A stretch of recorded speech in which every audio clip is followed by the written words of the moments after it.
Study IQ IAS, अब तैयारी हुई अफोर्डेबल। नमस्कार दोस्तों भारत के स्टॉक मार्केट में आखिरकार चल क्या रहा है। आप में से कुछ लोग ऐसे भी होंगे जिन्होंने इन्वेस्ट किया होगा जब stock market all time high के पास होगा। मतलब जैसे निफ्टी अगर हम देखें तो 26,000 के ऊपर भी गया था, लेकिन उसके बाद से जो गिरावट हुई है, मतलब बहुत से लोग तो सदमे में ही आ गए हैं जिन्होंने टॉप पर निवेश किया था। तो इसी को थोड़ा हम समझेंगे कि आखिरकार चल क्या रहा है, स्पेशली जब से डोनाल्ड ट्रंप राष्ट्रपति चुने गए अमेरिका के अंदर, उसके बाद से जो गिरावट है वो और तेज हो गई है। लगातार जो FIIs हैं, जो फॉरेन इन्वेस्टर्स हैं, वो अपना पैसा निकालते जा रहे हैं। क्यों निकाल रहे हैं, क्या हो रहा है, चलिए जानते हैं। लेकिन उससे पहले मैं आप सबको ये भी बता दूं कि स्टडी IQ पर हमारे स्किल बेस्ड कोर्स के तहत हमने जो स्टॉक मार्केट इन्वेस्टिंग का कोर्स है वो भी लॉन्च किया है।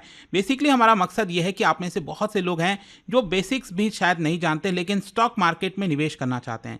तो अगर आप बिगनर हो या फिर ऑलरेडी इन्वेस्ट कर रहे हैं लेकिन चीज़ों को अच्छे से समझ कर इन्वेस्ट करना चाहते हैं, तो ये कोर्स आपके लिए काफ़ी बेनिफिशियल होगा। यहाँ पर बेसिक से एडवांस तक की जो पूरी पढ़ाई है वो कराई जाती है by our SEBI registered expert के द्वारा। तो ज्वाइन करिए, लिंक दिया है कमेंट सेक्शन में, और आपको यूज़ करना है ये कोड अंकित लाइव ताकि आप मैक्सिमम डिस्काउंट ले सकें। और इसके अलावा अगर आप MCQs अटेम्प्ट करना चाहते हैं तो मेरे इंस्टा पेज पर जाइए, वहाँ पर स्टोरीज में जितने भी MCQs हैं उसको भी आप अटेम्प्ट कर पाएंगे। चलिए शुरुआत करते हैं और सबसे पहले ये देखते हैं कि एग्जैक्टली हो क्या रहा है। देखिए रिसेंटली जो मार्केट क्रैश हुआ है, और इसमें कोई डाउट नहीं है कि अच्छी खासी यहाँ पर करेक्शन आ चुकी है। मतलब अगर आप देखोगे ना, सेंसेक्स की अगर हम बात करें तो यहाँ पर सितंबर 26 के आसपास अगर आप देखिए तो जो सेंसेक्स है वो 85,000 के ऊपर चल रहा था। आप देख सकते हैं 85,836, तो उसने वहां पर ये टॉप बनाया और विथ इन 6 वीक्स के अंदर अंदर 6 हफ्ते के अंदर आप देखिए एक बहुत बड़ी गिरावट आपको देखने को मिलेगी। और बताया जा रहा है कि इसकी वजह से $500 ट्रिलियन से ज्यादा यहां पर लोगों ने अपना पैसा खो दिया है। जी हाँ, $500 ट्रिलियन किसको कहते हैं, $500 ट्रिलियन डॉलर की मैं बात कर रहा हूं। राइट, मैं आपको डेटा भी दिखाता हूं आंकड़ा। ये अगर आप देखोगे जो BSE का, बॉम्बे स्टॉक एक्सचेंज का मार्केट कैपिटलाइजेशन, मतलब कि जितने भी शेयर्स लिस्टेड हैं बॉम्बे स्टॉक एक्सचेंज पर, उसकी टोटल वैल्यू कितनी है, तो ये अगर आप देखोगे तो ये आपका पहुंच गया था 478 लाख करोड़ के आसपास 27 सितंबर को। ठीक है, 478 लाख करोड़ पहुंच गया था 27 सितंबर को। ये गिरकर हो गया है इस समय 429 लाख करोड़, लगभग 50 लाख करोड़ की गिरावट आई है। मतलब आप कह सकते हैं कि $620 बिलियन। तो आप समझ रहे हो, मतलब 1 ट्रिलियन का आधे से ज्यादा, मतलब $500 बिलियन से ज्यादा आपको देखने को मिलेगा जहां पर ये गिरावट हुई है। और उस समय अगर मैं आपको बताऊं जब ये एकदम ऑल टाइम हाई पर चल रहा था तो ये $5.7 ट्रिलियन का इसका वैल्यूएशन था सेंसेक्स का, मतलब सॉरी बॉम्बे स्टॉक एक्सचेंज का, जितने भी शेयर्स लिस्टेड हैं। तो वो अब गिरकर हो गए हैं $5.1 ट्रिलियन। तो इससे आपको समझ में आएगा कि लगातार कैसे गिरावट हुई। और स्पेशली पिछले 2 दिन से भी अगर आप देखोगे तो यहां पर 1% से ज्यादा की गिरावट हुई है। आज एग्जैक्टली क्या होगा 3:30 बजे तक मुझे नहीं पता, लेकिन यहां पर लगातार 1% से ज्यादा की गिरावट आना एक अच्छा खासा करेक्शन बताता है। और क्या होता है ना, स्टॉक मार्केट में अगर हम बात करें तो 10% की गिरावट अपने टॉप से, ये बहुत अच्छा खासा करेक्शन मानी जाती है। अब 10 से 20% के बीच में जो गिरावट होगी वो डीप करेक्शन आप इसको कह सकते हैं। तो ये थोड़ा सा यहां से चिंताजनक होता जाएगा अगर यहां से भी फर्दर गिरावट होती है। अब देखना होगा, क्योंकि बहुत सारी चीजों पर डिपेंड करता है कि US का स्टॉक मार्केट क्या है, उल्टा अच्छा परफॉर्म कर रहा है इस समय, लेकिन वहां पर भी अगर गिरावट होना स्टार्ट हो गया तो कहीं ना कहीं आप देख सकते हैं कि भारत के स्टॉक मार्केट में और तेजी से आपको गिरावट देखने को मिल सकती है। ओवरऑल मैं आपको बता दूं पिछले 2 दिनों से 13 लाख करोड़ से ज्यादा इन्वेस्टर्स ने खोया है। खैर, अब इसके पीछे के कारण क्या है एक एक करके मैं आपको बताता हूं।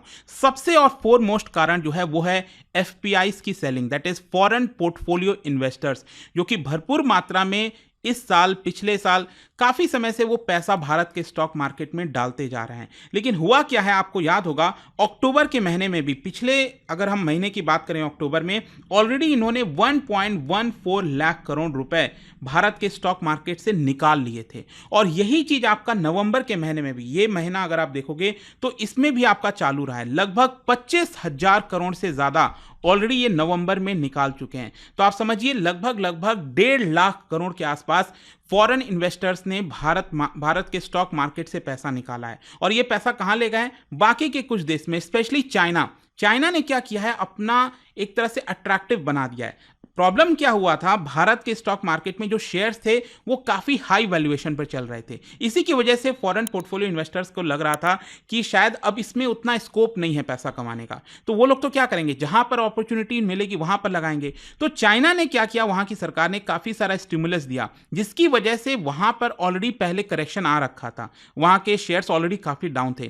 तो इन्वेस्टर्स ने अपना पूरा जो शिफ्ट है वो चाइना की तरफ कर लिया, और इसी की वजह से उनको लगता है कि चाइना में जो स्टॉक मार्केट है वो थोड़ा सा बेटर परफॉर्म करेगा। लेकिन देखिए, ये तो समय ही बताएगा कि आगे होता क्या है। लेकिन इसके अलावा एक और चीज मैं आपको बताता हूं, एक्चुअली पिछले 2 साल से आप देखोगे ना, 2022-23 पिछले जो 2 साल अगर आप देखिए, तो यहां पर जब भी फॉरेन इन्वेस्टर्स भारत के स्टॉक मार्केट से पैसा निकालते थे, तब हमारे जो डोमेस्टिक इन्वेस्टर्स हैं, स्पेशली जो इंस्टीट्यूशनल इन्वेस्टर, जैसे भारत के अंदर जो इंश्योरेंस कंपनीज हो गई, म्यूचुअल फंड्स हो गए, वो भर भर के पैसा डालते थे।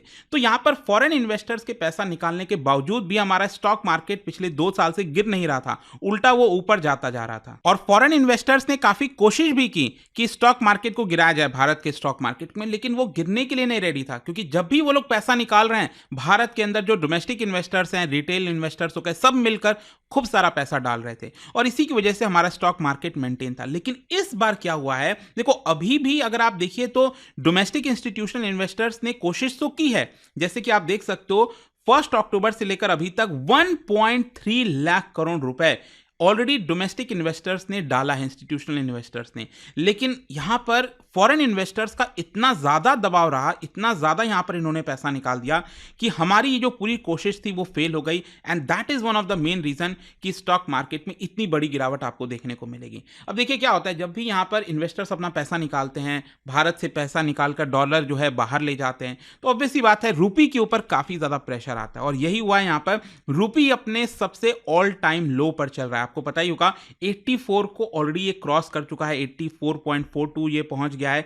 देखना होगा कि यहां से फर्दर गिरावट होती है कि नहीं, क्योंकि अभी रिसेंटली एसबीआई का रिसर्च रिपोर्ट आया था जिसमें बताया गया कि यूएस के अंदर जो डोनाल्ड ट्रंप रिटर्न हुए हैं, उनकी वजह से उनके टर्म के दौरान 8 से 10% की और गिरावट हो सकती है रूपी के अंदर, तो थोड़ा सा प्रेशर आ सकता है, देखना होगा वो क्या होता है। लेकिन उल्टा यहां पर अगर हम डॉलर की बात करें तो डॉलर तेजी से सर्ज हुआ है। आपको पता ही है यहां पर एक होता है डॉलर इंडेक्स, मतलब ये दिखाता है कि डॉलर कितना मजबूत है या फिर कमजोर है। तो डॉलर इंडेक्स में जब बढ़ोतरी होती है, मतलब डॉलर स्ट्रांग हो रहा है बाकी करेंसीज के मुकाबले, तो ऑलरेडी आप देख सकते हो 106 को ये क्रॉस कर गया। आप देख पाएंगे कि यहां पर जो डोनाल्ड ट्रंप की विक्ट्री हुई थी, उस समय डॉलर इंडेक्स लगभग 102-3 के आसपास चल रहा था, लेकिन डोनाल्ड ट्रंप के विक्ट्री के जस्ट बाद यहां पर एक अच्छा खासा स्पाइक आपको देखने को मिलेगा। तो डॉलर जो है मजबूत हो रहा है, और ऑब्वियस सी बात है उसका डायरेक्ट असर जो है आपको रूपी के ऊपर देखने को मिल रहा है। खैर, इसके अलावा देखो एक और जो बड़ा कंसर्न है, क्योंकि भारत का स्टॉक मार्केट वेट कर रहा था कि आरबीआई कब यहां पर अपना जो रेपो रेट है, जो इंटरेस्ट रेट है, उसको कम करना स्टार्ट करेगी। इस समय आपको पता है रेपो रेट चल रहा है 6.5%।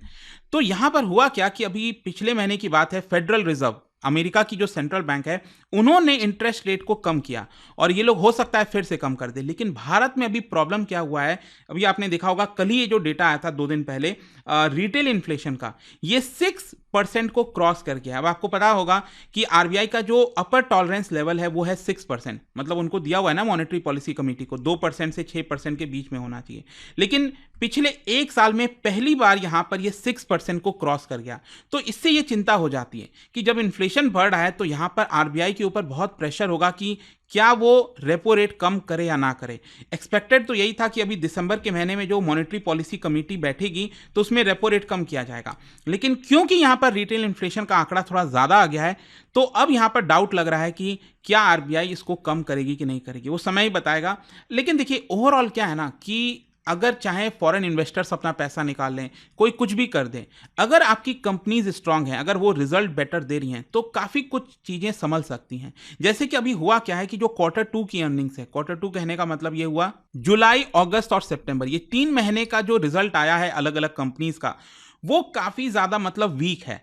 उसमें आपको कुछ प्रॉब्लम्स देखने को मिलेगी, और दिखाता है कि कैसे ये साइक्लिक जो इकोनॉमिक स्लोडाउन है वो आपकी भारत की अर्थव्यवस्था में देखने को मिल रही है।